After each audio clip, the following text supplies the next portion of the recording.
नमस्कार दोस्तों, मेरा नाम है अतुल श्रीवास्तव और स्वागत है आपका नेक्सस जीएस में। यूपीपीसीएस 2018 बारी है रिजल्ट की। 11 सितंबर 2020 को रिजल्ट आया। बहुत लोगों को इस चीज़ का बेसब्री से इंतज़ार था और पूरी की पूरी नेक्सस टीम को भी इस चीज़ का बहुत ज़्यादा इंतज़ार था, क्योंकि प्रीलिम्स होता है, फिर मेंस होता है, फिर इंटरव्यू होता है और 3 फेजेज़ में बहुत सारी हम लोग पॉजिटिव नेगेटिव बहुत सारी चीज़ें हम लोग देखते हैं। तो फाइनली रिजल्ट की बारी थी। नेक्सस जीएस से टोटल 3 लोगों ने इंटरव्यू फेस किया था इस बार और डिसअपॉइंटेड हुआ थोड़ा सा, क्योंकि एक लोगों का फाइनल सिलेक्शन हुआ, 2 लोगों का नहीं हो पाया। लेकिन बहुत ज़्यादा नहीं, निराश होने की आवश्यकता नहीं, क्योंकि जिन 2 लोगों का नहीं हुआ है, उम्मीद है जो नेक्स्ट एग्जामिनेशन होगा उसमें आयोग की लिस्ट में उनका नाम ज़रूर होगा। मेहनत देखिए, अगर कोई इंटरव्यू पहुंचता है और इंटरव्यू से बाहर होता है तो ऑब्वियस सी बात है कि उनकी मेहनत में कोई कमी नहीं है। बोल सकते हैं कि दिन अच्छा नहीं रहा जिसकी वजह से उनका सिलेक्शन नहीं हुआ।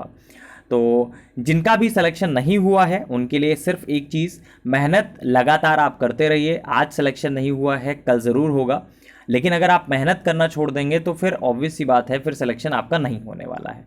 तो ये परीक्षा इस तरह की है, अगर आप इंटरव्यू तक पहुंच रहे हैं तो ऑब्वियस सी बात है कि आप एक ही पड़ाव दूर हैं, सिर्फ एक स्टेप दूर हैं अपने लक्ष्य से। तो जारी रखिए, अपनी जो पढ़ाई है वो लगातार जारी रखिए और मेहनत में कोई भी कमी मत लाइए। तो बात करेंगे आज अखिलेश मणि त्रिपाठी साहब की। देवरिया के हैं अखिलेश मणि त्रिपाठी जी और गवर्नमेंट टीचर के पद पर पहले से ही मौजूद हैं। तो इनके रिजल्ट से बहुत सारी चीज़ें और भी क्लियर होती हैं, जैसे कि आप सभी लोग पढ़ते हैं बहुत सारी चीज़ों के बारे में कि जॉब के साथ हम कैसे मैनेज करेंगे, जॉब के साथ ये पढ़ाई कैसे हो सकती है। तो जॉब के साथ मैनेजेबल है। नेक्सस जीएस से लगातार सिलेक्शंस हो रहे हैं। लास्ट ईयर 2017 में भी 2 सिलेक्शन यूपीपीसीएस में दिए थे और ये कोचिंग 2015 दिसंबर से चल रही है। दिसंबर 2015 से स्टार्ट है, लगातार चल रही है और 2017 से यूपीपीसीएस में रिजल्ट्स आने स्टार्ट हो गए हैं।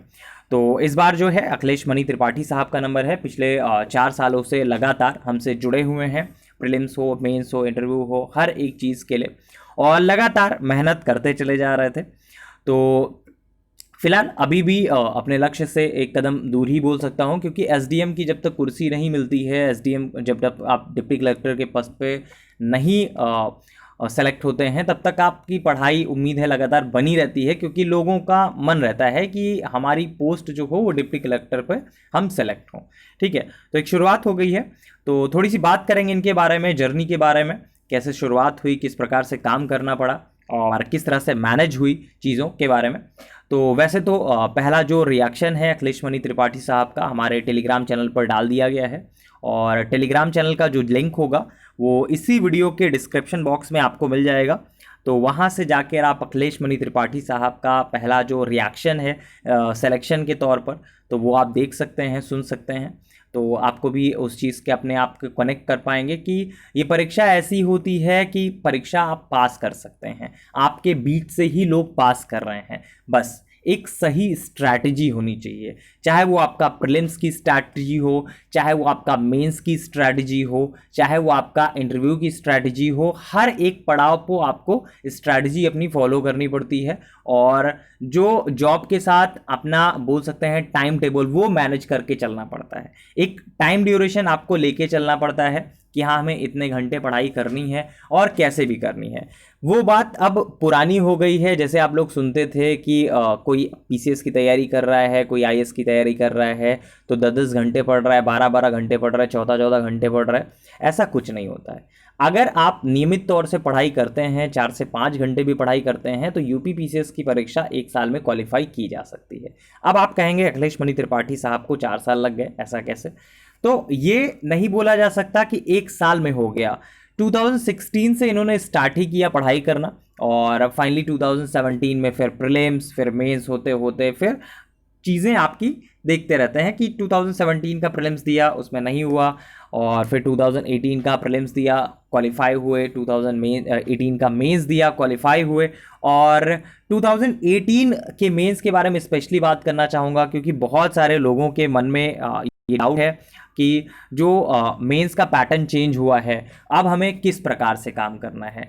तो एक ही चीज़ आप लोगों को मैं बताना चाहूँगा क्योंकि हमारे यहाँ तो लगातार आंसर राइटिंग प्रैक्टिस जो है वो कराई जाती है, और जितने भी बच्चे हमारे पास से पास हुए हैं तो सब लोगों को answer writing practice regular basis पे कराई जाती थी, पर डे कराई जाती थी। ठीक है, तो डेली अगर आप प्रैक्टिस करते हैं तो बहुत ईजिली इस परीक्षा को क्वालिफाई कर सकते हैं।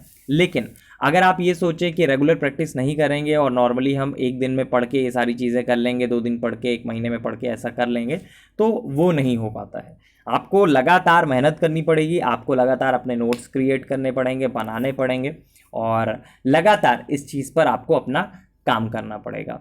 तो सफलता एक दिन में आपको नहीं मिलती है, उसके लिए लगातार आपको मेहनत करनी पड़ती है, और जितना टाइम आप दोगे ऑब्वियस सी बात है उसका रिजल्ट, उसका रिफ्लेक्शन जो है उतना ही बेहतर मिलेगा। तो जैसे कि आप सभी को ये बात पता है बहुत अच्छे से कि 2020 का जो प्रीलिम्स होने वाला है बहुत जल्दी है, 1 महीने के अंदर ही है। तो उसके लिए भी बैच चल रहे हैं, आप उस बैच को ज्वाइन कर सकते हैं, और उसका भी जो लिंक होगा वो हमारे इसी वीडियो के डिस्क्रिप्शन बॉक्स में मिल जाएगा आपको। और जो नेक्स्ट बैच होगा 2021 के लिए, 2021 के लिए, वो 15 अक्टूबर 2020 से स्टार्ट होगा, 15 अक्टूबर 2020 से स्टार्ट होगा।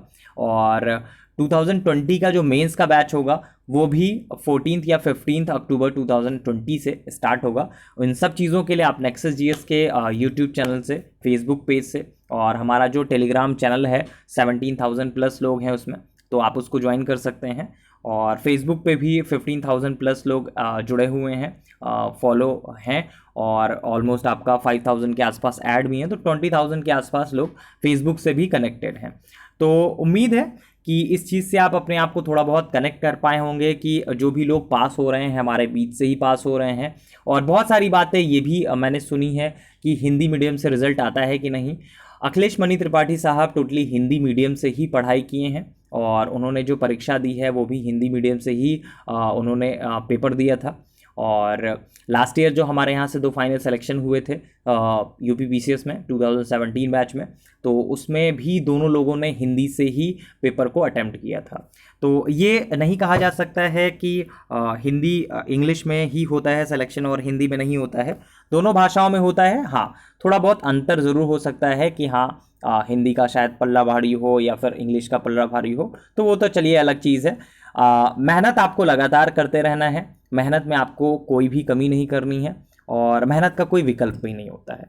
बस अगर एग्जामिनेशन क्वालिफाई करना है तो आपकी स्ट्रैटेजी सही होनी चाहिए, और जो बेस फोकस करना पड़ता है वो स्ट्रैटेजी पे। क्योंकि अगर हम लोग एक तरह से देखें तो यूपीपीसीएस का जो सिलेबस है बहुत बड़ा है। अगर आप प्रीलिम्स का देखते हैं, अगर आप मेंस का देखते हैं, मेंस का तो इवन यूपीएससी जब से फॉलो अप कर दिए हैं तो सिलेबस बहुत बड़ा है। अब उस सिलेबस को कैसे काटना है, किस प्रकार से हमें उस चीज़ को करना है, जैसे 4 और महीने की टाइम ड्यूरेशन लगती है, आई थिंक 5 मंथ लगे थे टोटल जो हम लोगों ने आंसर राइटिंग प्रैक्टिस की थी 2018 वाले बैच में। तो ऑलमोस्ट आपका 5 मंथ का ड्यूरेशन था वो, और सारे के सारे सब्जेक्ट्स आपके कवर हो गए थे, चारों जो GS 1 है, 2 है, 3 है, 4 है। तो डेली सबकी आंसर राइटिंग प्रैक्टिस होती थी, और एक दिन में ऑलमोस्ट आपका 3 से 5 क्वेश्चंस आपको दिए जाते थे, और वो आपको रिटन करने होते थे, लिखने होते थे। तो ऑलमोस्ट आपका जब पेपर कंप्लीट हुआ तो ऑब्वियस ही बात है रिजल्ट से आपको पता चल गया होगा कि कैसे आंसर राइटिंग प्रैक्टिस जो है वो कराई जाती है, और किस प्रकार से आपको रिजल्ट मिल सकता है। तो कुल मिलाकर आप जो एक सारांश है वो समझने की अगर कोशिश करेंगे, तो अगर इस एग्जामिनेशन को क्वालिफाई करना है तो फिर से मैं बोलूँगा और बार बार बोलूँगा इस वीडियो में, स्ट्रैटेजी आपकी एकदम सही होनी चाहिए। और अगर आप सही स्ट्रैटेजी के साथ काम करते हैं तो एग्जामिनेशन बहुत आसानी से क्लियर हो जाएगा। देखिए एक चीज़ बहुत अच्छे से समझ लीजिएगा कि पढ़ने के लिए बहुत सारी चीज़ें होती हैं, लेकिन अगर आपको एग्जामिनेशन क्लियर करना है तो आपको ये पता होना चाहिए कि हमें क्या नहीं पढ़ना है। ठीक है, तो बहुत सारे लोगों का इथिक्स का पोर्शन स्ट्रांग होता है, बहुत सारे लोगों का GS 1 स्ट्रांग होता है, बहुत सारे लोगों का GS 2 स्ट्रांग होता है, बहुत सारे लोगों का GS 3 स्ट्रांग होता है। ठीक है, ये तो मेंस की बात रही। प्रीलिम्स की बात अगर हम लोग बात करें कि किस प्रकार से क्वालिफाई करना चाहिए, तो सबसे पहले आपका करंट अफेयर्स स्ट्रांग होना चाहिए। अगर आप देखें तो एक दिन में करंट अफेयर्स के बहुत सारी चीज़ें होती हैं, लेकिन परीक्षा के दृष्टिकोण से कितनी चीज़ें महत्वपूर्ण है ये आपको देखना चाहिए। नेक्सस जीएस पिछले 5 सालों से लगातार, पिछले 5 सालों से मुझे लगता है कि कोई ऐसा दिन रहा होगा जब ऑलमोस्ट 4 से 5 से ज़्यादा करंट एक दिन में आए होंगे। और ये ट्रैक रिकॉर्ड रहा है पिछले 5 सालों में। ऑलमोस्ट 90% क्वेश्चन जो हैं वो हमारे नोट्स से ही आ जाते हैं। तो नोट्स यूट्यूब पे भी अपलोड हैं, आप लोग मिलान कर सकते हैं। नोट्स हमारे फेसबुक प्रोफाइल पर भी पड़े हुए हैं, आप देख सकते हैं उन चीज़ों को और उन चीज़ों से अपने आप को रिलेट कर सकते हैं। ठीक है, तो मुझे लगता है, उम्मीद है कि बातें जो हैं आप लोगों को पूरी तरह से समझ में आ चुकी होंगी और उम्मीद है ये लास्ट के जो 30 डेज़ हैं उसको भी आप बहुत अच्छे से यूटिलाइज़ करेंगे, क्योंकि 30 दिन भी कम नहीं होते हैं। अगर आप अच्छे से मेहनत करते हैं, अच्छे से काम करते हैं, तो बहुत आसानी से इस परीक्षा को क्लियर किया जा सकता है। चलिए, टेलीग्राम चैनल से हमारे जुड़ जाइएगा, उसके बाद लगातार आपको इन्फॉर्मेशन मिलती रहेगी जो नेक्स्ट बैच होगा उसके बारे में, और जो भी नॉलेज शेयर करना होगा उनके बारे में, हर एक चीज़ के बारे में। नेक्सस जीएस से अगर आप जुड़े रहेंगे तो हर एक चीज़ के बारे में आपको सारी की सारी इन्फॉर्मेशन मिलती रहेगी।